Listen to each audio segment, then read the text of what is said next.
ताज्या घडामोडींसाठी स्वानंद न्यूजला सबस्क्राइब करा आणि बेल आयकॉनवर क्लिक करा। गेले 10 वर्ष एक घरी बसून खासदारकी मिळालेला एक खासदार इकडे आहे आणि त्यांनी सगळ्यांना सांगितले की कशी विकास कामं करतोय। मी आपल्या कल्याण डोंबिवलीच्या खासदाराबद्दल बोलतोय। बघितलं तर रस्त्यातले खड्डे तसेच आहेत, ट्रॅफिक तसाच आहे, धूळ तशीच आहे, पण होर्डिंग मोठी लागले। होर्डिंग एवढी मोठी आहेत की एक तर गद्दारी केले त्याच्याबद्दल लाज नाही, खोके खाल्ले त्याच्याबद्दल लाज नाही, हरामखोरी केले त्याच्याबद्दल लाज नाही, पण मोठी होर्डिंग आहेत म्हणजे पैशाचा माज बघा किती आहे। केले काम भारी, आता पुढची तयारी, म्हणजे गद्दारी फार केलेले, पुढची तयारी आणि मोठी गद्दारी, पैशाची माजोरी, पण लाज लज्जा शरम काही नाही। त्याच्यानंतर एक होर्डिंग पाहिलं, कल्याण ग्रामीण आमदार बदलतोय।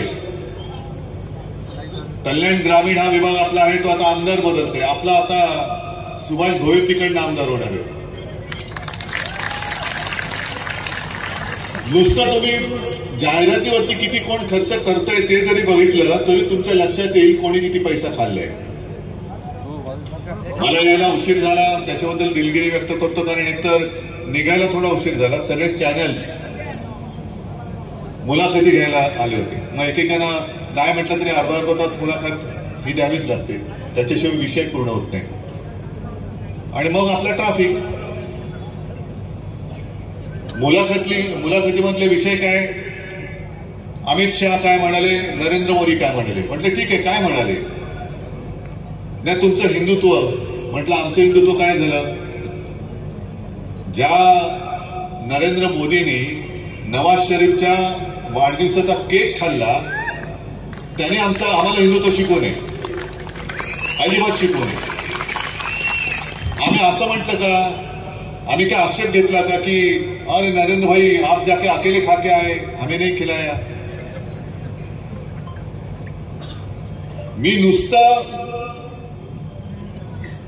आपली जी महायुती होती त्या युतीमध्ये भाजपाने आपला विश्वासघात केला म्हणून त्यांना धडा शिकवण्यासाठी म्हणून महाविकास आघाडीत आलेलो।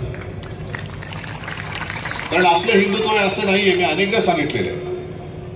आम्ही सुद्धा प्रभू श्रीरामाला मानतो, हृदयात राम आणि हाताला काम देणारं आमचं हिंदुत्व आहे।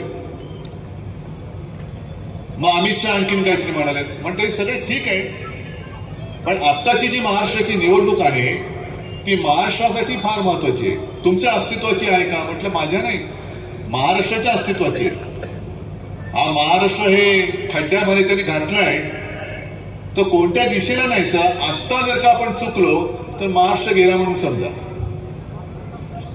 कारण एक तर मी येताना बघितलं की मोठमोठे टॉवर्स उभे राहिले, सगळे लोढा टॉवर, हे टॉवर ते टॉवर। अयोध्या भाजपा का हरला,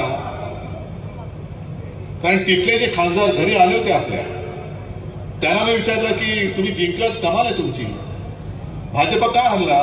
तुम्ही साहब हमारे यहाँ भी सब गुजराती कॉन्ट्रॅक्टर्स आ गए। मग तिथे जे काही कारसेवक गेले होते आणि त्यांनी जे काही बलिदान केलं ते लोढासाठी केलं होतं का,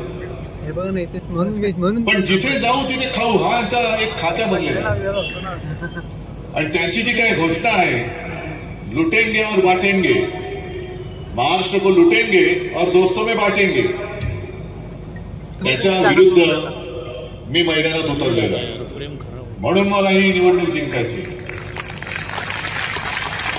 महाविकास आघाडीमध्ये मुख्यमंत्री कोण होणार, म्हटलं आम्ही सगळे एकत्र बसून ठरवू ना, पण कोणत्याही परिस्थितीत महाराष्ट्र लुटणाऱ्यांना आम्ही मुख्यमंत्री होऊ देणार नाही, ही शपथ घेऊन आम्ही उतरलेलो आहोत। आणि जर का प्रश्न विचारायचाच असेल तर तुम्ही देवेंद्रला विचारा, दाढीवाल्याला विचारा आणि अजित पवारांना विचारा। अजित पवारांना तर मला वाटतं कोणीतरी आशीर्वादच दिलेला आहे, अखंड उपमुख्यमंत्री भव। आपल्या जे काशीवर असतं ना, महिलांना देतात तसं यानं दिला कोणीतरी. अखंड उपमुख्यमंत्री भव, कोणी आलं तरी आपले उपमुख्यमंत्री आहेतच, तर टिळा काय त्यांचा पुसला जातच नाही. पण अमित शहानी जाहीर केलं की ते जर त्यांची सत्ता आली, येत तर नाहीच, तर देवेंद्र मुख्यमंत्री होतील. मग दाढीवाल्यांना विचारायचं की जसं देवेंद्र तुझ्या बरोबर उपमुख्यमंत्री म्हणून काम केलं, तसं दाढीवाल्या तू होशील का रे उपमुख्यमंत्री? पेलेल का तुला? पण होऊच शकत नाहीये. कारण महाराष्ट्र कधीही गद्दारांना साथ सोबत सांगत देत नाही, गद्दारांचा कडेलोटच करतो, तो या निवडणुकीत होणार आहे. मग दुसरा प्रश्न आला, इकडे मोठ्या प्रमाणावरती माता भगिनी जमलेत, पण तुम्हाला लाडकी बहिणीचा काही परिणाम म्हटलं नक्की होणार. मग ते बघायला लागले, मग तुमचं कसं होणार? म्हटलं नाही, परिणाम असा होणार आहे की सगळ्या माता भगिनी चिडल्यात. आता 1500 रुपये देऊन त्यांना असं वाटतं की जणू काही सगळ्या महाराष्ट्रातल्या महिला ह्या आपल्या नोकरच झालेल्या आहेत. जातील कुठे? पैसे देतो तुम्हाला. कोल्हापूरचे त्यांचे जे खासदार आहेत मुन्ना महाडिक, त्यांनी उघड सभेमध्ये म्हटलं की या महिलांचे फोटो काढून द्या पाठवून, कारण आपल्याकडनं पैसे घ्यायचे आणि त्यांच्या सभेला जायचं असं चालणार नाही. कोण आहेस मुन्ना तू? आणि मग मी पण जाहीर सभेत निषेध देतोय, प्रत्येक सभेत देतो, याही सभेत देतो की इथे बघ किती माझ्या माता भगिनी आलेल्या आहेत. पण यांच्या केसाला जरी धक्का लागला तर मुन्ना तुझा हात मी जागेवर ठेवणार नाही, छाटून टाकील.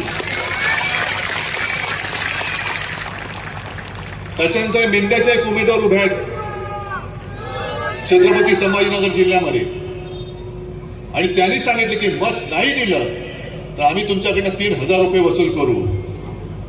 मग हेच मी म्हणते की तुम्ही जी काही देताय मदत मदत मदत, तुमची भावना नाही स्वच्छ. एक तर तुम्हाला लोकसभेमध्ये फटका दिला नसता महाराष्ट्राने, तर महाराष्ट्रामध्ये बहिणी राहते ते तुम्हाला कळलं असतं का? आणि मी स्वतः फिरतोय महाराष्ट्र, जिथे शक्य होईल तिथे मी लोकांशी संवाद साधण्याचा प्रयत्न करतो. गेल्या काही दिवसामध्ये फारच वेळेची मारामारी म्हणून जास्त काही बोलता नाही आलं,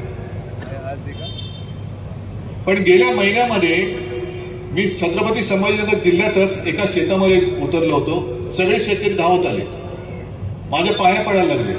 मला म्हणाले, उद्धवजी तुम्ही देव आहात, आमचं कर्ज माफ केलं. म्हटलं मी देव वगैरे नाहीये, मी माझं कर्तव्य केलं. जर यांनी गद्दारी केली नसती तर 5व्या वर्षी सुद्धा मी तुम्हाला कर्जमुक्त करून दाखवलं असतं. तरी ठीक आहे, पुन्हा सरकार आल्यानंतर परत मी माझ्या महाराष्ट्रातल्या शेतकऱ्यांना कर्जमुक्त करणार म्हणजे करणारच, हे वचनच आहे आपलं. पण जे मी तुम्हाला सांगत होतो ते तिथे मग त्या शेतकऱ्यांना भेटल्यानंतर काही शेतमजूर महिला होत्या, बिचाऱ्या काम करत बसल्या तर काही शेतीचं. मग मी त्यांना विचारलं, ताई कसं आहे, बरं आहे ना? हा बरं आहे म्हणे. मग तुम्हाला 1500 रुपये मिळत आहेत, समाधानी आहात ना? त्या एका बहिणीने माझ्याकडे असं नजरेने पाहिलं, ते म्हणाले 1500 रुपयामध्ये काही घर चालतंय वय? घरात 1500 येईपर्यंत महागाई आमचा संपूर्ण खिसा कापून टाकते. हा बघ म्हणे माझा मुलगा शाळेमध्ये मला पाठवायचंय, फी भरायला पैसे नाही, 1500 रुपयात त्याचं शिक्षण होणार आहे काय? ही अशी सगळी परिस्थिती बघितल्यानंतर मग मोदीजी आणि अमित शहा मी सांगतो, तुम्ही या परिस्थितीबद्दल का बोलत नाही? महाराष्ट्रामध्ये येणारे सगळे उद्योग तुम्ही गुजरातला घेऊन गेलात आणि अजूनही नेत आहेत. मग मिंद्याला विचारतो, तुम्ही होर्डिंग लावले ते याच्यासाठी लावले का की सगळे उद्योग पळवले?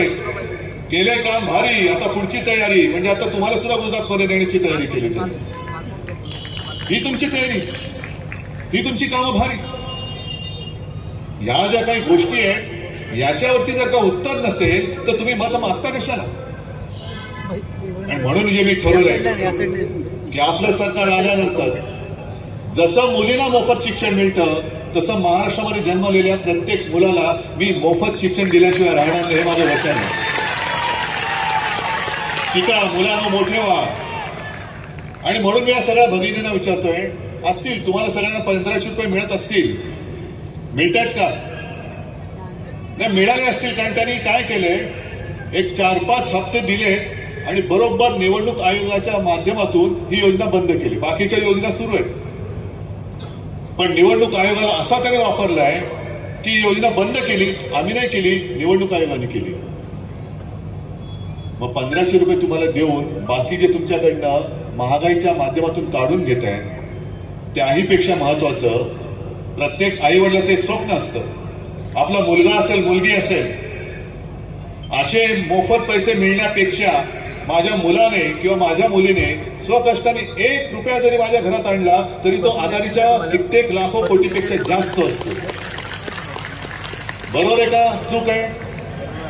मग जे आपण ठरवलंय की महाराष्ट्राचं लुटलेलं वैभव मी पुन्हा आणून दाखवणार आहे. जेवढा रोजगार त्याने नेलाय, एक 2-3 गोष्टी सांगतो तुम्हाला. कोरोनाच्या काळामध्ये आपण 6.5 लाख कोटींचे सामंजस्य करार केले होते. त्याच्यामध्ये गेल्या आठवड्यात, एक 8-15 दिवसापूर्वी असेल, अहमदाबादला जे मोदीजींनी मोठं उद्घाटन केलं ना, टाटा एअरबस, हा प्रकल्प आपण नागपूरमध्ये आणत होतो. मेडिकल डिव्हाइस पार्क हा प्रकल्प आपण संभाजीनगरला आणत होतो. बल्क ड्रग पार्क हा प्रकल्प आपण रायगडमध्ये आणत होतो. असे अनेक उद्योग विभागावर आपण आणत होतो. आणि केवळ एकच उद्योग तुम्हाला मी सांगेन, मेडिकल डिव्हाइस पार्क जो आहे तो जर का मराठवाड्यात आला असता तर त्या माध्यमातून जवळपास 1 लाख लोकांना तिथे रोजगार मिळाला असता. 1 लाख. आणि हे बाकीचे सगळे उद्योग जर का आपण महाराष्ट्रात जे आणत होतो, टाटा एअरबस असेल, बल्क ड्रग पार्क असेल, सेमी कंडक्टरचा असेल, चिपचा, तो आणखीन काय काय होते, ते सगळे जर का महाराष्ट्रात आपण आणले असते, जे आणत होतो, अर्ध्या वाटेत आले होते, सामंजस्य करार झाले होते, जागा जवळपास निश्चित झाली होती, पण यांनी गद्दारी करून सरकार पडलं आणि सगळा ओढा जो होता तो गुजरातकडे पडला.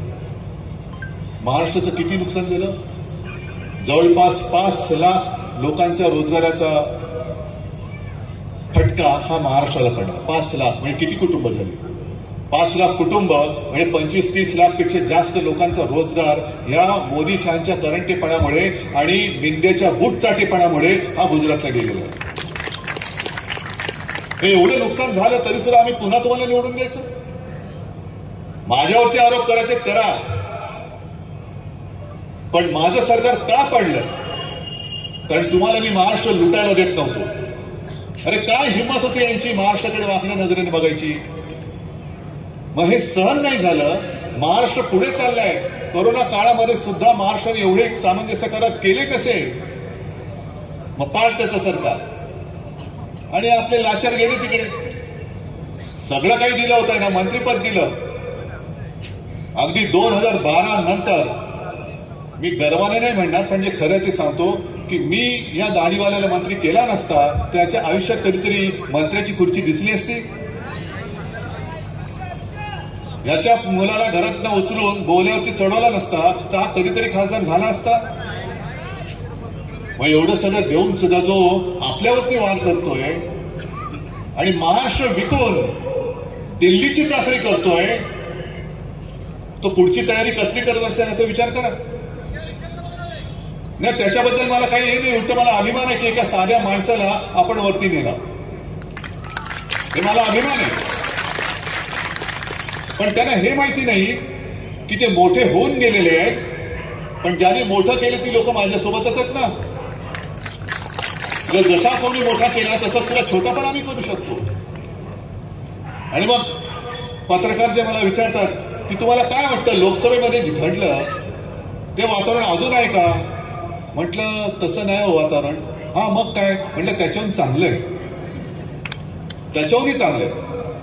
कारण लोकसभेच्या वेळेला लोकांच्या मनात एक शंका होती, अरे या हुकुमशाला कोण गाडणार? ते महाराष्ट्राने करून दाखवलं. हुकुमशाला गुडघ्यावरती आणून दाखवलं. हुकुमशाला गुडघ्यावरती आणलं आहे. काही ठिकाणी आपण कमी पडलो, जरूर पडलो, पण आता महाराष्ट्रामध्ये आत्मविश्वास आलेला आहे. अरे आम्ही लोकसभेला तुला गुडघ्यावरती आणलेले आहे. या गद्दारांना आता आम्ही पाताळात गाडल्याशिवाय राहणार नाही आणि गाडू शकतो. मुद्दा म्हणून मी एक तुम्हाला आठवण सांगतो जुनी. साधारणतः 60चं दशक असेल. काँग्रेसचे एक नेते होते सका पाटील, त्यांना सदोबा म्हणायचे. एस के पाटील मुंबईचे 3 वेळा महापौर झाले होते. एक बडं प्रश्न होता, हे उभे राहिले त्यांच्यासमोर कोणी उभा करा तो निवडून येऊ शकत नाही, पडलाच पाहिजे, अशी त्यांची एक ख्याती होती, कीर्ती होती की एवढं मोठं ते प्रस्ताव होतं की सखा पाटलांशी कोण लढत देऊ शकेल का, पाडलं तर सोडाच. पण तेव्हा एक फाटका माणूस उभा राहिला आणि त्याने एकच घोषणा दिली, आपण यांना पाडू शकतो.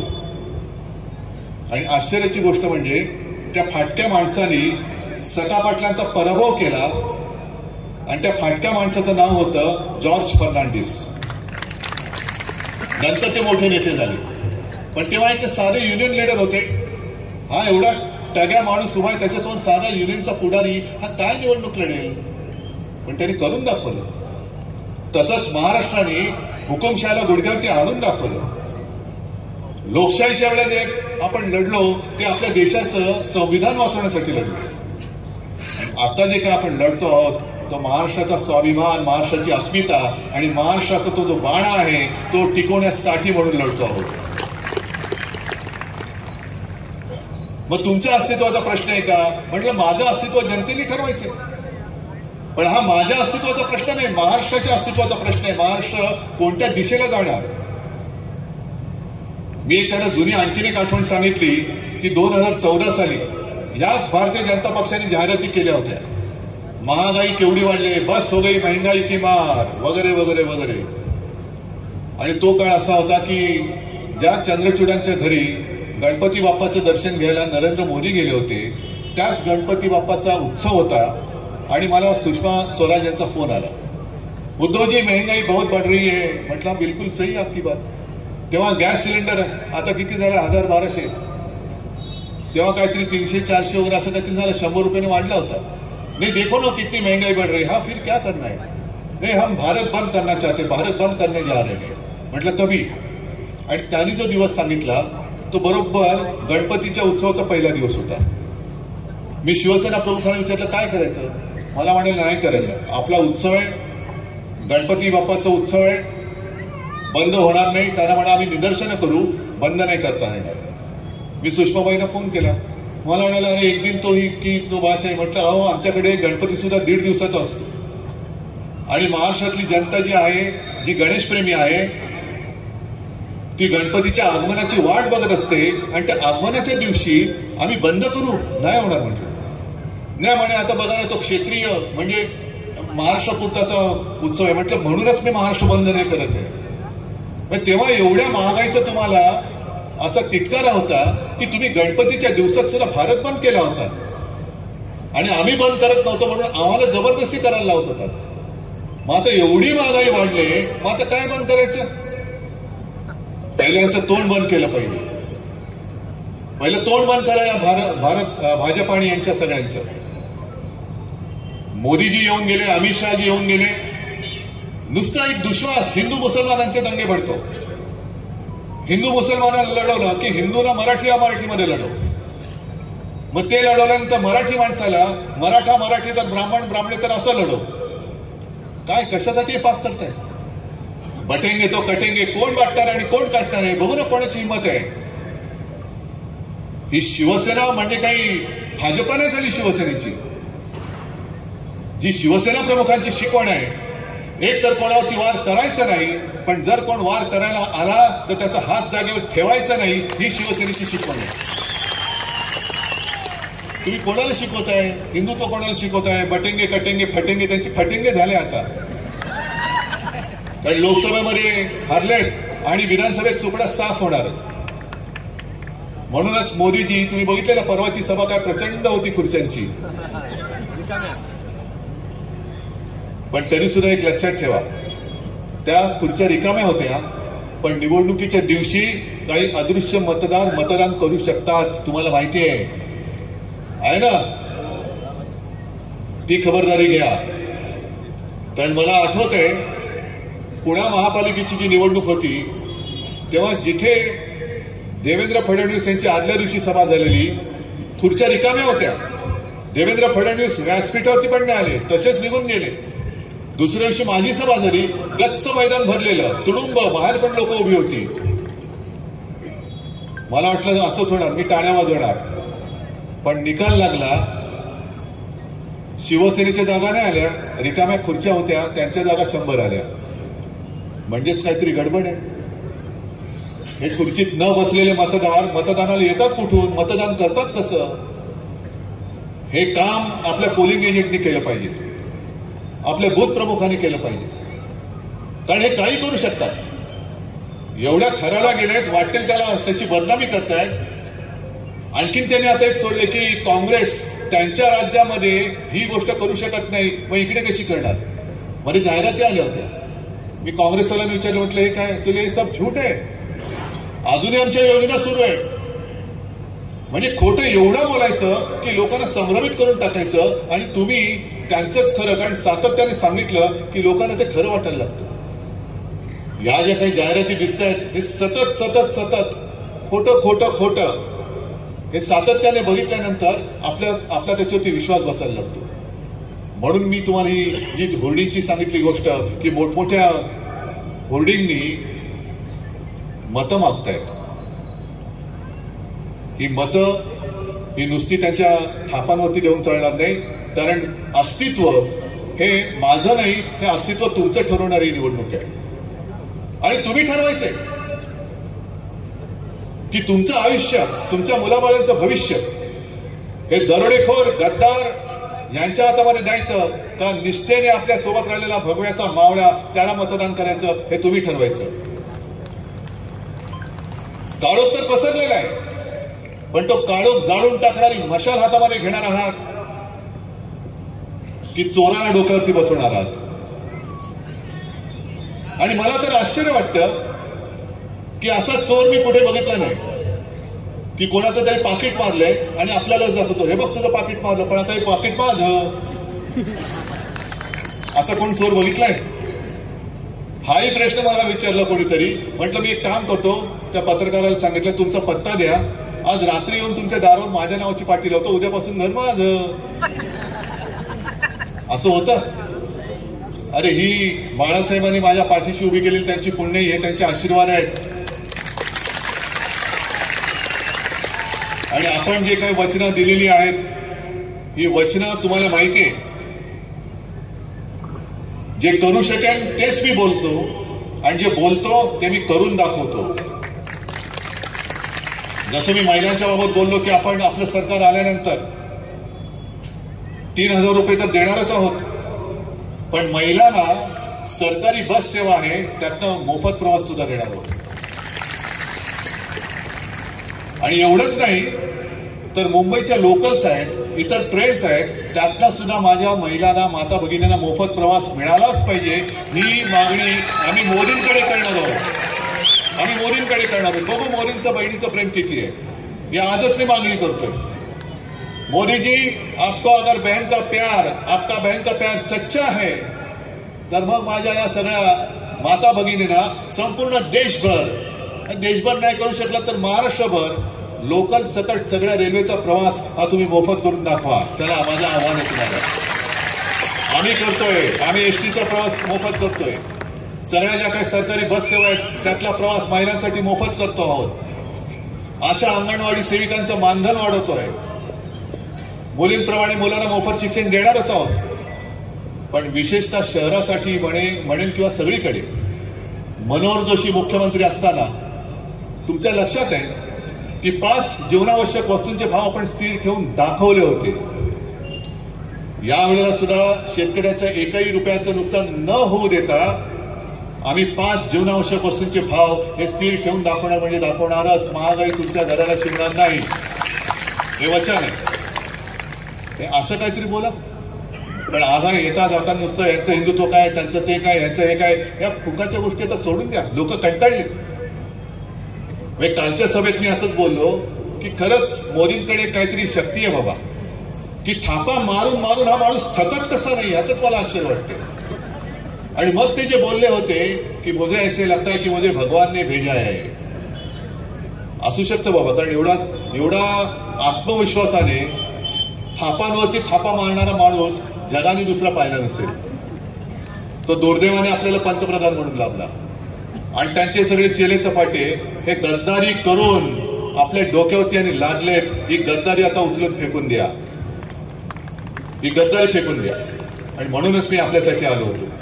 मला आणखीन पुढे जायचे, माझी तब्येत वगैरे ठणठणीत आहे, तो काय भाग नाहीये, पण वेळेचं बंधन आहे. म्हणून मी काय 2-5 मिनिटात काहीतरी उगाच करून जाणार नाहीये. आणि मला खात्री आहे की हे मी बोलतोय, तळमळीने बोलतोय, तुमच्यासाठी बोलतोय, पण तुम्ही अनुभवता आहात आणि ह्या अनुभवाला जागा. अनुभवाखेरीज दुसरा मोठा गुरु नाही. तो अनुभव तुम्हाला काय सांगतोय? शिवसेनेचं म्हणजे ही माझी शिवसेना, आपली शिवसेना. मी निवडणूक आयोगाचा अधिकार मानत नाही. त्यांना निवडणुकीचं चिन्ह बदलण्याचा अधिकार असेल, आहे, पण माझ्या पक्षाचं नाव जे माझ्या आजोबांनी आणि माझ्या वडिलांनी ठेवलेलं आहे ते बदलण्याचा अधिकार मी निवडणूक आयोगाचा मानत नाही. तो मी मानणार नाही. माझी शिवसेना हीच शिवसेना आहे. बाकीची मिंदेंची सेना ही मिंदे सेना असेल, मिंदेंची सेना असेल. त्याचकरता विनंती करतोय, ही निवडणूक उद्धव ठाकरेची नाही, ही शिवसेनेची नाही, तर महाराष्ट्र गुजरातच्या चरणी वाहून टाकायचं की नाही बाबा खाली खाली घे. आणि मला खात्री आहे हा महाराष्ट्र छत्रपती शिवाजी महाराजांचा आहे, शाहू फुले आंबेडकरांचा आहे. हा आम्ही कदापि मोदी शाह अदानीचा होऊ देणार नाही. ही शपथ महाराष्ट्राने घेतलेली. आणि मग हे सगळे जे आपले वीर आहेत सगळेजण या, सचिन आहेत, सगळेच आहेत, वानखेडे आहेत, सगळेच आहेत. आणि यांना तो ओळखता.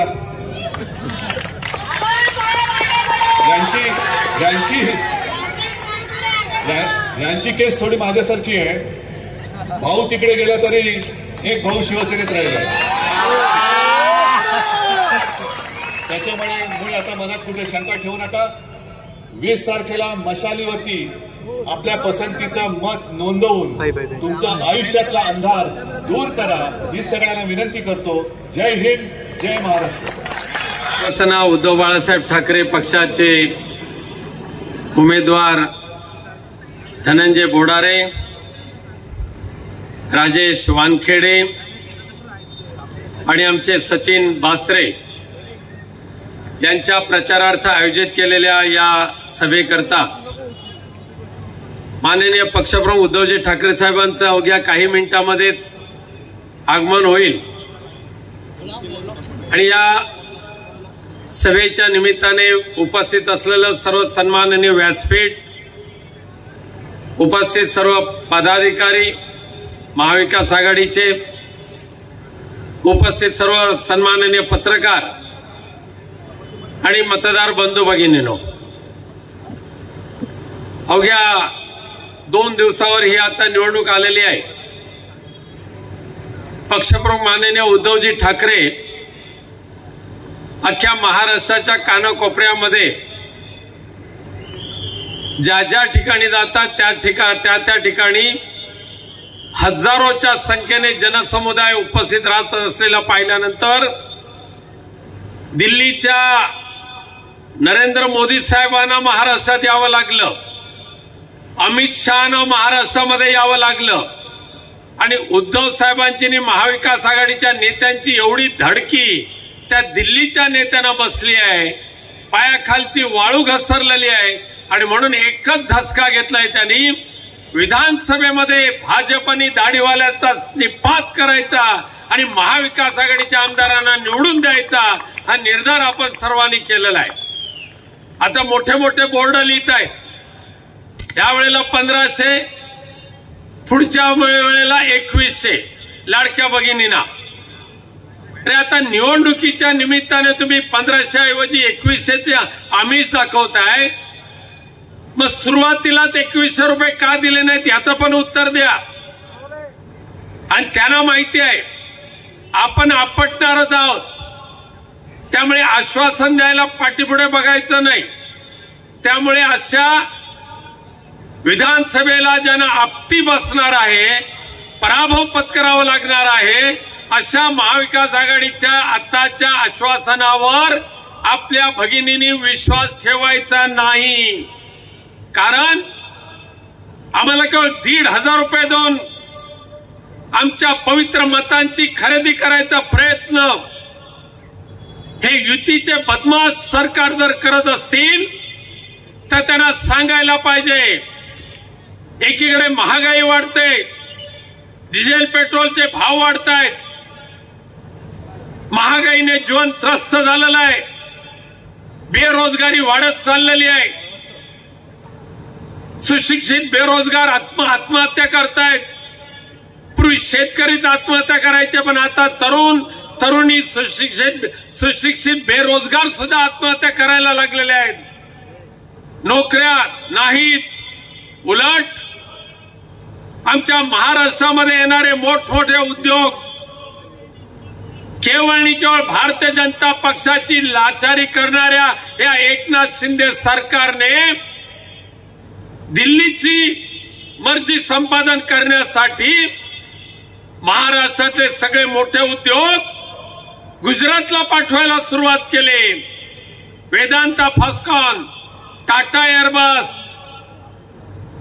आमचं हे संपूर्ण JNPTचं बंदर, डायमंड मार्केट, सगळे किती मोठमोठे प्रकल्प गुजरातला पाठवायचे. महाराष्ट्र भिके कंगाल झाला तरी चालेल, पण माजी मुख्यमंत्री पदाची खुर्ची वाचली पाहिजे अशा घाणेरड्या वृत्तीने गद्दारी केलेल्या या शिंदेना यावेळेला आपण हाकलून लावावंच लागेल, गद्दारीला गाडावंच लागेल आणि निष्ठावंत असलेल्या या आमच्या सर्व शिलेदारांना यावेळेला निवडून देण्याशिवाय पर्याय राहणार नाही. 1,500 रुपयाची भीक घालते आमच्या भगिनींना, पण आमच्या महाविकास आघाडीने शब्द दिलेला आहे. आमच्या कुटुंब प्रमुखांचा वचननामा प्रसिद्ध झालेला आहे. होय, उद्धवजी ठाकरे साहेब मुख्यमंत्री जरी होते तरी मुख्यमंत्री पदाच्या गुर्मीमध्ये ते कधी वावरले नाहीत. मुख्यमंत्री पदाची मिजाज कधी मिरवली नाही. मुख्यमंत्री पदाची घमेंड उद्धवजींनी कधी केली नाही. दुर्दैवाने देशामध्ये महामारी आल्यानंतर आता हे देवेंद्र फडणवीस आणि दाढी खाजवत बसणारे मुख्यमंत्री आमच्या उद्धवजींवर टीका करतात. म्हणे घरात बसून मुख्यमंत्रीपद भूषवलं. होय, आम्हाला अभिमान आहे. तुमच्या पंतप्रधानांनी थाळ्या वाजवायला सांगितलं, ही नौटंकी आमच्या उद्धव साहेबांनी कधी केली नाही. दिवे पेटवा म्हणून सांगितलं, अशी भंपकबाजी आमच्या उद्धव साहेबांनी कधी केली नाही. घरात बसून का होईना देशावर आणि राज्यावर आलेली महामारी, या महामारीतून आमच्या महाराष्ट्रातल्या जनतेचं जीवनाचं रक्षण करण्याचं काम जर कोणी केलं असेल तर ते उद्धवजी ठाकरे साहेबांनी केलेलं आहे. मग हिंदू असेल, मुस्लिम असेल, ख्रिश्चन असेल, बौद्ध असेल, मराठा असेल, कुणबी असेल, आमचे कोकणी बांधव असेल, घाटी बांधव असतील, पश्चिम महाराष्ट्रातले असतील, नाही तर विदर्भातले असतील, जातपातीचा विचार न करता, धर्माचा विचार न करता माझा महाराष्ट्र आहे, संपूर्ण महाराष्ट्र म्हणजे माझं कुटुंब आहे, हे लक्षात ठेवून माझं कुटुंब माझी जबाबदारी ही महत्वपूर्ण भूमिका ज्या मुख्यमंत्र्यांनी यशस्वी केली. आणि या देशामध्ये भारतीय जनता पक्षाचे 11 मुख्यमंत्री होते. कोरोनाच्या कार्यकालामध्ये जागतिक स्तरावर ज्या वेळेला यांचा सर्वे झाला त्यावेळेला मोदी साहेब तुमचा एकही मुख्यमंत्री जागतिक आरोग्य संघटनेच्या त्या सर्वेमध्ये उत्तीर्ण होऊ शकला नाही. उलट ज्या महाराष्ट्रावर तुम्ही अन्याय करत होता, ज्या महाराष्ट्राचे मुख्यमंत्री उद्धवजी ठाकरे साहेबांना सापत्नपणाची वागणूक तुम्ही देत होता, ते मुख्यमंत्री उद्धवजी ठाकरे जागतिक स्तरावरच्या सर्वेक्षणामध्ये प्रथम क्रमांकाने त्यांनी नंबर पटकावला. वशिल्यानं नव्हे तर कर्तृत्वाने. ज्या वेळेला योगी आता फिरतायत भगवी कपली घालून, बटेंगे तो कटेंगे असं बालिशपणाचं वक्तव्य करून या महाराष्ट्रामध्ये जातीय दंगली घडवण्याचं षडयंत्र उत्तर प्रदेशचे मुख्यमंत्री योगी आदित्यनाथ महाराष्ट्रामध्ये येऊन करतायत. बटेंगे तो कटेंगे. आणि पंतप्रधान म्हणतात एक है तो साथ है. अरे होय, आम्ही एक आहोत, एक राहणार आहोत, पण ज्या देशाची छक्ल पाडण्याचं काम, ज्या देशामध्ये जातीय दंगली भडकवण्याचं कुटील डाव भारतीय जनता पक्ष आखतोय, त्या लोकांना आपल्याला सांगावं लागेल, हम सब एक है और गद्दारों को हम सब समाप्त करने वाले, अशा निर्धाराने आपल्याला कामाला लागावं लागेल. केवळ आणि केवळ उद्धवजी ठाकरेंचा द्वेष, आता तुमच्याकडे ते मनसेवाले आहेत की नाही मला माहिती नाही, चांगल्या कामामध्ये काळी मांजर आडवी घालण्याचं काम जर कोण करत असेल तर ते राज ठाकरे करतायत. त्यांचं एकच मिशन उद्धवजी ठाकरेंचा द्वेष करणं, उद्धवजी ठाकरेंना विरोध करणं. आणि काय कौतुक करतायत देवेंद्र फडणवीसांचं, काय कौतुक करतायत एकनाथ शिंदेचं. अरे हिम्मत असेल तर सगळे मनसेची तुम्ही उमेदवारी मागे घ्या आणि भारतीय जनता पक्ष आणि गद्दारांची लाचारी चालू करा. मग तुमचं सगळं खरं स्वरूप या महाराष्ट्रातल्या जनतेला कळून चुकेल. भारतीय जनता पक्षाच्या विरोधात मनसेने उमेदवार दिले नाही, गद्दार एकनाथ शिंदे यांच्या उमेदवाराच्या विरोधात राज ठाकरेंनी आपले उमेदवार दिले नाही.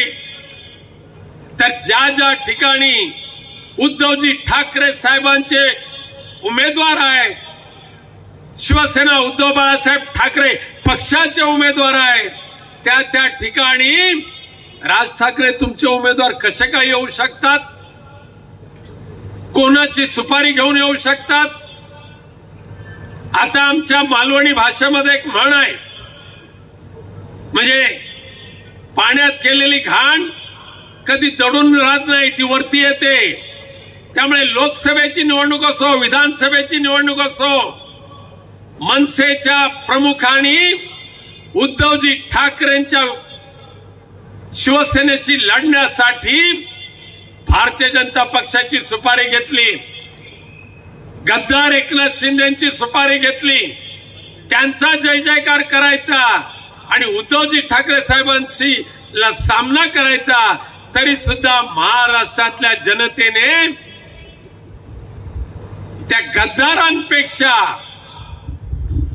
भारतीय जनता पक्षापेक्षा या महाराष्ट्रामध्ये शिवसेना उद्धव बाळासाहेब ठाकरे पक्षाचे खासदार जास्त संख्येने निवडून दिले आणि संपूर्ण महाराष्ट्रामध्ये 31 खासदार महाविकास आघाडीचे निवडून आलेत. आणि म्हणून आता या महाराष्ट्रातल्या जनतेला आपल्याकडे खेचण्यासाठी मतदारांना प्रलोभन दाखवायचं काम चालू केलं. त्याच्यातली लाडकी बहीण चोरून आणली मध्य प्रदेशमधून आणि सुरू केली महाराष्ट्रामध्ये. पण ताईंना मी सांगू इच्छितो, हे लबाडांच्या घरचं अवतान हे कधी स्वीकारायचं नाही. आणि पैसा दिला म्हणजे काय आपल्यावर मेहरबानी करतात असं नाही. आपल्याला लुटतायत, आपल्याला फसवतायत. त्याच्यातून 1,500 रुपये दिले म्हणजे फार मेहरबानी केली असं नाही. पण तरी सुद्धा या महाराष्ट्रातल्या भगिनींच्या सन्मानार्थ, या महाराष्ट्रातल्या ज्येष्ठ नागरिकांच्या सन्मानार्थ, महाराष्ट्रातल्या सुशिक्षित बेरोजगार तरुण तरुणींच्या सन्मानार्थ महाविकास आघाडीच्या माध्यमातून आणि कुटुंब प्रमुखांच्या वचननाम्याच्या माध्यमातून जो शब्द दिलेला आहे, महाविकास आघाडीचं सरकार 26 तारीखला शपथविधी घेतल्यानंतर पहिल्या होणाऱ्या कॅबिनेटमध्ये जे महत्वाचे निर्णय घेतले जातील त्यामध्ये आमच्या सगळ्या भगिनींना दरमहा 3,000 रुपये थेट त्यांच्या खात्यामध्ये जमा करण्याचा शब्द आमच्या कुटुंब प्रमुखांनी दिलेला आहे. 65 वर्षावरच्या ज्येष्ठ नागरिकांना दरमहा 6,000 रुपयाचं अर्थसहाय्य न चुकता दर महिन्याच्या 5 तारीखला त्यांच्या खात्यामध्ये जमा केलं जाणार आहे.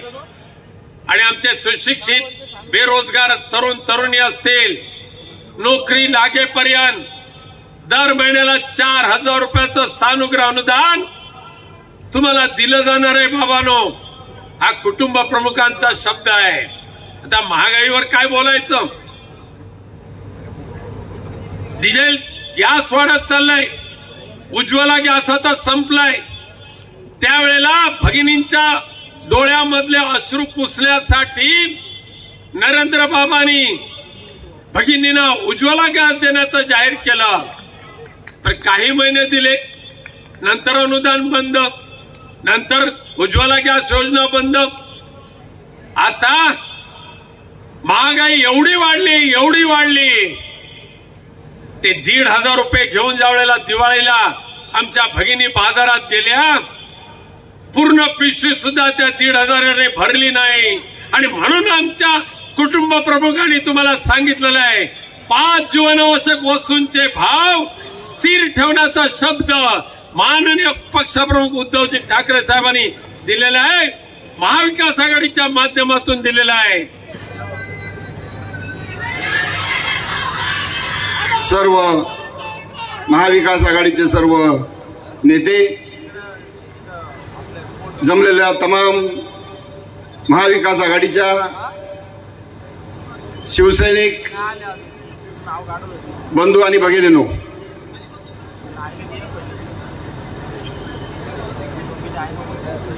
ही निवडणूक आहे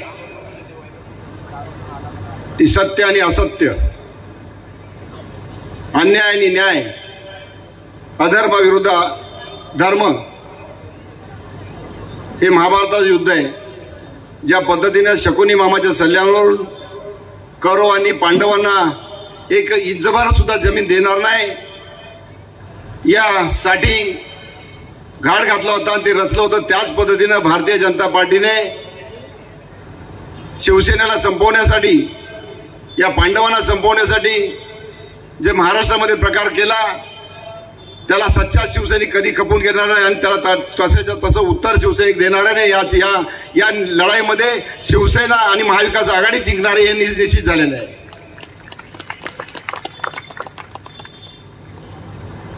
बाळासाहेबांना आम्ही दिलेला शब्द प्रत्येक शिवसैनिकाच्या मनामनामध्ये आहे. ठाण्याच्या शेवटच्या भाषणामध्ये बाळासाहेबांनी आमच्याकडून शब्द घेतलेला आहे, ज्या पद्धतीने मला जपलं, मला सांभाळलं, तसं माझ्या उद्धवला सांभाळा, माझ्या आदित्यला सांभाळा.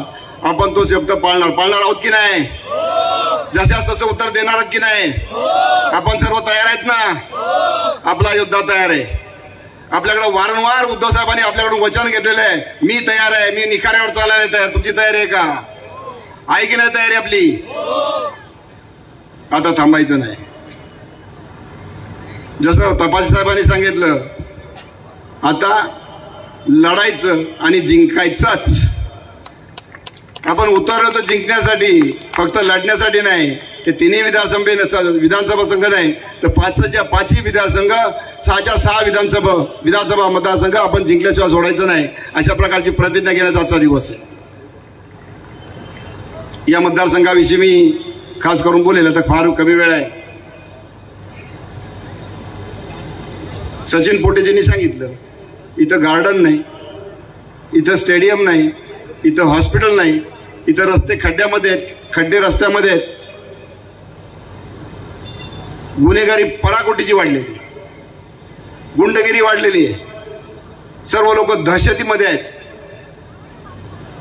विकास म्हणजे गुन्हेगारी आणि गुन्हेगारी म्हणजे विकास असं प्रकारचं समीकरण या मतदारसंघामध्ये झालेलं आहे. कल्याणपूर्वला गेल्या 15 वर्षापासून एकच माणूस जो प्रत्येक वेळी पक्ष बदलतो, त्याला कुठलीच विचारधारा नाही आहे. अपक्ष, नंतर राष्ट्रवादी काँग्रेस, नंतर भाजप, आणि या भाजपने तर या महाराष्ट्राचा बिहार केलेला आहे. ज्या पद्धतीनं या आमदारांनी पोलीस स्टेशनमध्ये गोळीबार केला तरी त्यांचा आमदार उमेदवारी निश्चित होते, म्हणजे बिहारपेक्षाही गैरगुजरी परिस्थिती या भारतीय जनता पार्टीने महाराष्ट्राची केलेली आहे. ज्या पद्धतीनं इथं बघा समीकरण कसं आहे, का योगायोग कसा आहे. बिहारचे मुख्यमंत्री लालू प्रसाद यादव एका याच्यामध्ये आत्महत्याला जबरदस्ती त्यावेळी टाकलं गेलं आज हे ते आतमध्ये गेल्यानंतर तिथं राबडी देवी बसल्या. त्याच पद्धतीनं या ठिकाणी एक आमदार आतमध्ये गेल्यानंतर त्याच्या पत्नीला उमेदवार देतं, हे म्हणजे बिहारचंच दुसरं समीकरण आहे. हे फक्त भारतीय जनता पार्टीच करू शकतो. नाम बडे और लक्षण खोटे, मुंह में राम बगल में छुरी. फक्त तोंडामध्ये रामाचं नाव घ्यायचं आणि कपट कारस्थानं करायचं. हे महाराष्ट्र त्यांनी नासवलेलं चढवलेलं आहे. ही महाराष्ट्राची जनता कधी सहन करणार नाही. या मतदारसंघापुरतं बोलायचं झालं तर 15 वर्ष निवडून दिलेल्या आमदारांनी केलं काय, दिलं काय? एक साधा स्टेशन पासून काटेमाली चौक आणि स्टेशन पासून प्रसाद हॉटेलपर्यंत जाणार रस्ता कित्येक वर्षापासून विकसित होण्यासाठी वाट बघतोय. त्या ठिकाणची लोक तयार आहेत. त्यांचं म्हणणं फक्त आमचं विस्थापित झाल्यानंतर आमचं पुनर्वसन त्याच ठिकाणावर करावं. शासनाचे नियम आहेत किंवा शासनाचे तसे कायदे आहेत. वाढीव FSI, वाढीव TDR त्या ठिकाणी किंवा क्लस्टर डेव्हलपमेंटच्या माध्यमातून तिथं करता, पण ते झालेलं नाही. पर्यायाने ट्रॅफिकची बोंबाबोंब, छोटासा रस्ता, त्यामुळे फेरीवाले लोकांची गैरसोय, पण 15 वर्षामध्ये काय त्याचं नियोजन नाही. हे झालं त्या U टाईप रोडवरचं. म्हणजे लोकांची तयारी आहे, विकास करायचं हे नियोजन नाही. मिलिंद नगर किंवा आनंदवाडी त्या ठिकाणी रेल्वेमध्ये जाणारे लोक आहेत, वाट बघतायत आमचं काय पुनर्वसन कसं होईल. त्या ठिकाणी पुनर्वसन करू शकतो. मी तुम्हाला शब्द देतो त्या ठिकाणी त्या लोकांचं पुनर्वसन तिथंच होईल. त्याचा विकास पण होईल, त्याचं पुनर्वसन सुद्धा आपण करण्याचा प्रयत्न करूया. मागणी सोपी आहे. विकास करायला लोक तयार आहेत, सॅक्रिफाईस करायला तयार आहेत. पण इथं वेळ कोणाला आहे? इथं वेळ फक्त स्वतःच्या स्वार्थासाठी, स्वतःच्या जमिनी गिळंकृत करण्यासाठी, स्वतःचा विकास म्हणजे शहराचा विकास, अशा प्रकारची भावना या ठिकाणी आलेली. या ठिकाणी हॉस्पिटल नाही असं सांगितलं. हॉस्पिटलचा भूखंड वाट बघतोय 100 फुटी रोडला. पोटे साहेब तुम्ही बघितलं असेल, लाईनीने भूखंड आहे, तो आरक्षण आहे. 100 फुटी रोडला क्रीडांगण चांगलं होऊ शकतं. क्रीडांगण चांगलं झालं, स्टेडियम चांगलं झालं तर या ठिकाणी क्रीडापटू चांगले होऊ शकतील. जे क्रीडापटू राष्ट्रीय लेवलला, आंतरराष्ट्रीय लेवलला खेळू शकतील. काल माझ्याकडे एक मुलगा आला, पांडे नावाचा, उमेश पांडे. 2016 साली त्याला फक्त एक कुठला तरी हॉल मी दिला होता. आज तो गोव्याच्या ऑलिम्पिक कराटेच्या याच्यामध्ये त्याने गोल्ड मेडलिस्ट झाला. 25 देशामध्ये 1800 स्पर्धक आले. त्याच्यामध्ये उल्हासनगरचा एक उमेश पांडे हा मुलगा गोल्ड मेडलिस्ट होतो. तो काल रडला की तुम्ही त्या 2016 साली मला हॉल दिला नसता तर आज मी गोल्ड मेडलिस्ट झालो असतो. म्हणजे इथं आहेत, तरुण आहेत, ते होऊ शकतात. या ठिकाणचे तरुण IAS होण्याची, IPS होण्याची स्वप्न पाहू शकत नाही, कारण तशी सोय नाही. एकही अभ्यासिका या गेल्या 15 वर्षामध्ये या ठिकाणी उभी राहू शकली नाही. IAS अकॅडमी, IPS अकॅडमी झाली पाहिजे, तशी स्वप्न बघितली पाहिजे. या मुलांना आम्ही काय देऊ शकतो? काय नाही. त्यामुळे इथले गुन्हेगारीकरण वाढलेलं आहे. इथं दुसरं काय दिलेलं आहे? हॉस्पिटल नाही. कल्याणपूर्वच्या विभागामध्ये एक 5.5 एकरचा प्लॉट आहे. तिथे प्राथमिक आरोग्य केंद्र फक्त खोदलेले, तेही बंद आहे. क्रीडांगण, गार्डन नाही. मी तुम्हाला सर्व देईन, सर्व आहे. मी तुम्हाला वचन देतो कल्याणकारांना, हे सर्व आपण तुमच्या सहकार्याने आपण सर्व करू. इथं क्रीडांगण असेल, खेळाचं मैदान असेल, चांगलं सुसज्ज हॉस्पिटल असेल, ज्यामुळे लोकांचे जीव जाणार नाही तर मुंबईपर्यंत, मी तुम्हाला देण्याचं वचन करतो. महाविकास आघाडीचं सरकार येत आहे. या ठिकाणी रस्ते चांगले असतील, U टाईप रस्त्याचा विकास होईल, पण त्या लोकांचं पुनर्वसन तिथंच होईल. भगवती बेसारखे, त्या राज बिल्डर सारखे लोकांना त्रास देणार, त्यासाठी आपण कायदे केलेले आहेत. त्या लोकांना त्रास होणार आहे, त्यांचं पुनर्वसन तिथंच होईल. मिलिंद नगर असेल, आनंदवाडी असेल, त्यांचं पुनर्वसन तिथंच होईल. तिथला विकास पण होईल. पाण्याची सोय अजिबात नाही. शहर वाढतंय, पाण्याची गैरसोय, लोक रडतायत. मोठमोठे टावर्स उभे राहिलेले आहेत. साकेत बिल्डर्स, साकेत असेल, तिकडचं रितेश एम्पायर असेल, त्या लोकांना पाणी नाही हो. आमच्या आशाळेसारख्या विभागामध्ये, KDMCच्या भागामध्ये आठवड्यातून 2 दिवस पाणी येते फक्त. हे सर्व पाहायची सोय जबाबदारी कोणाची? गेल्या 4 वर्षामध्ये या शासनाने ज्या पद्धतीने आम्ही सांगतो की संविधान बदलतायत, लोकशाही बुडवतायत, होय, त्याचं उत्तम उदाहरण म्हणजे गेल्या 4 वर्षामध्ये या महानगरपालिकांमध्ये कमिशनर राज आहे. म्हणजे ज्या पद्धतीनं ब्रिटिशांच्या वेळेस गव्हर्नर राज होतं, तसं त्या पद्धतीने यांचं हे कमिशनर राज चालू आहे. इथं लोकप्रतिनिधी नाही आहे. लोकांनी सांगायचं कोणाला? पाणी आठवड्यातून 2 दिवस येते. पुढच्या 5 वर्षामध्ये असेच प्रकार राहिले तर आठवड्यातून 1 दिवसच येईल, कारण त्यात नियोजन नाहीये. इथं कुशिवले डॅम वाट बघताय, जमीन हस्तांतरित झालेले गव्हर्नमेंटला, पण विकसित करायचा इथं काय स्वप्न नाही किंवा तसं नियोजन सुद्धा नाही. या संपूर्ण विभागाला चांगलं पाणी पुरवठा होण्यासाठी, MIDCला चांगलं पाणी येण्यासाठी, MIDC महानगरपालिकेला पाणी देण्यासाठी मी तुम्हाला वचन देतो, कुशिवले डॅम लवकरात लवकर पूर्ण करू आणि त्या संपूर्ण पाण्याचा आपल्या या तिन्ही शहरांकडे आणू. पुढच्या 5 वर्षामध्ये काय पुढच्या 50 वर्षामध्ये पाण्याची समस्या येणार. प्रत्येकाला 24 तास पाणी कसं मिळेल याचा आपण प्रयत्न करूया. हे काय 1 तास पाणी, 1.5 तास पाणी, ते आलं तर आलं, नाही आलं तर नाही आलं, लाईट आहे तर नाही, हे काय आमचा विकास झाला? मला म्हणजे कधी कधी वाटतं की लोकांना चीड काय, आम्ही बाळासाहेबांचे शिवसैनिक आहेत. अन्यायाला वाचा फोडणं आमचा धर्म आहे, तो आमचा धर्मच आहे. का आम्हाला राग येत नाही? आम्हाला आतापर्यंत चीड यायला पाहिजे, लोकांना चीड यायला पाहिजे. काय ते घाण घाण घाण घाण घाण. विकास काय? 100 फुटी रोडवर बघा, रोड सिमेंटचा आहे, पण तिथे अंडरग्राऊंड ड्रेनेजची लाईन नाही, पाण्याची लाईन नाही. हा विकास? सिमेंटचे रोड करतात, परत खोदतायत, हा विकास नाही. हा फक्त पैसे मिळवण्यासाठी केलेले टेंडर आहे, ती सोय आहे लोकांसाठी. या कल्याण नगरीमध्ये नाव कल्याण आहे, पण खऱ्या अर्थाने कल्याण करायचं आपल्याला करायचे की नाही कल्याण? आपण पाहिलेलं स्वप्न, प्रत्येक स्वप्न माणूस स्वप्न पाहतो की माझं घर चांगलं असावं, माझा परिसर चांगला असावा, माझं शहर चांगलं असावं, माझं राज्य चांगलं असावं. पण इथं काय, सगळे बोंबाबोंब. इथं फक्त राज्य चालतंय तर गोली आणि गालीच, फक्त आणि फक्त. आपण विचार केलाय की नाही की नक्की आपल्या शहराला काय पाहिजे? असं पाहिजे का? गुन्हेगारी पाहिजे का आपल्याला? गुन्हेगारी संपवायची की नाही? त्यासाठी काय केलं पाहिजे?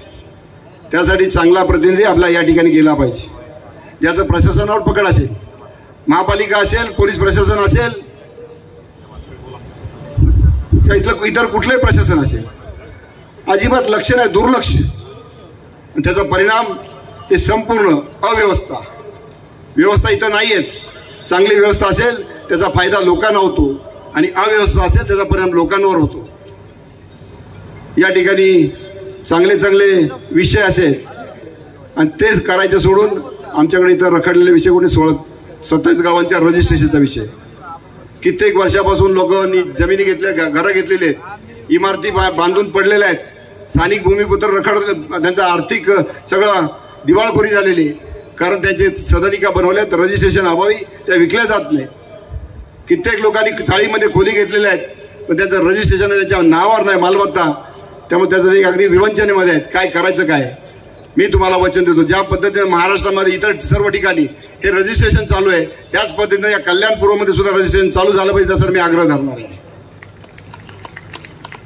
जर इतर ठिकाणी चालू आहे तर आमच्याकडे का नाही हो? आमच्याकडे होऊ शकतं, पण आम्ही थांबवलेलं, ते मुद्दाम थांबवलं गेलेलं आहे. बरं, थांबवण्याचा अर्थ काय? सामाजिक कार्य नाही आहे. ठराविक लोकांना फक्त टोकन दिल्यानंतर ते रजिस्ट्रेशन केलं जात आहे. त्याच्यामागे प्रचंड भ्रष्टाचार झालेला आहे, आणि तो भ्रष्टाचार या निवडणुकीमध्ये वापरला जातो. ज्या पद्धतीनं रजिस्ट्रेशन थांबवलेलं आहे, त्याच पद्धतीनं नेवाळी गावचा एक विषय आहे. कित्येक वर्षापासून नेवाळीची जमीन जी सरकारने घेतली होती ती तिथं विकसित केली नाही. एक गव्हर्नमेंट GR आहे, ज्या उद्देशासाठी सरकार एखादी जमीन घेतं, हस्तांतरित करून घेतं, ते 10 वर्षामध्ये जर विकसित केलं नाही तर त्या मालकांना परत मिळाला जातो. त्या ठिकाणच्या लोकांची तीच अपेक्षा आहे. गेल्या 50 वर्षापासून ती जमीन वापरली नाही, एरोडमची जमीन, नंतर ती काहीतरी मिलिटरीला दिली गेलेली आहे. ती त्या मूळ जमीनदार मालकांना मिळाली पाहिजे, भूमिपुत्रांना मिळाली पाहिजे. त्यासाठी मोठं आंदोलन झालं. त्यांच्यावर ते जमीन मिळण्याऐवजी त्यांच्यावर खोटे गुन्हे दाखल केले. ते गुन्हे रद्द करण्याचं सुद्धा काम या शासनाने केलं नाही, या भारतीय जनता पार्टीच्या आणि या सध्याच्या युती सरकारने केलं नाही. मी नेवाळी वाशांना आम्ही वचन देतो, महाविकास आघाडीच्यानं पहिल्यांदा ते गुन्हे मागे घेण्याचं आम्ही तुम्हाला वचन देतो. ते राजकीय गुन्हे आहेत, ते आंदोलन होतं, ते काय गुन्हेगारांचं गाड्डे नव्हते. असं हे सर्व चाललंय. विकास नाही, फक्त आणि फक्त गुन्हे गुन्हे गुन्हे गुन्हे. बरं, गुन्हे कुठले? एक परिणिता दास म्हणून तुम्हाला मुलगी माहीत असेल, 11 वर्षाची मुलगी. आईबरोबर शाळेतून आलेली आहे. दुकानावर काहीतरी गेली होती, आईच्या हातून खेचली जाते, आईच्या समोर तिचा मर्डर होतो. अशा प्रकारचं कल्याणचं स्वप्न आपण पाहतोय. एक विठ्ठलवाडी पोलीस स्टेशन, त्यामध्ये महिला कॉन्स्टेबल सकाळी ऑन ड्युटी आहे, तिच्यावर सकाळी सकाळी जाऊन तिच्या गळ्यावर वार केला जातो.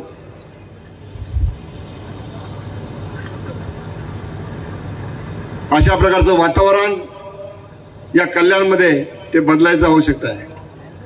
आपण सर्वांनी ठरवले बदल अटळ आहे, आपण बदला घेणार नाही, पण बदल नक्की कराल अशी अपेक्षा या ठिकाणी सांगतो. त्यासाठी कामाला लागा. 2च दिवस आहेत. शिवसेनेचं ब्रीद वचन घेऊन आपण सगळ्यांनी कामाला लागायचे आणि येणाऱ्या 20 तारखेला फक्त आणि फक्त मशाल पेटवायची. धन्यवाद. जय हिंद, जय महाराष्ट्र.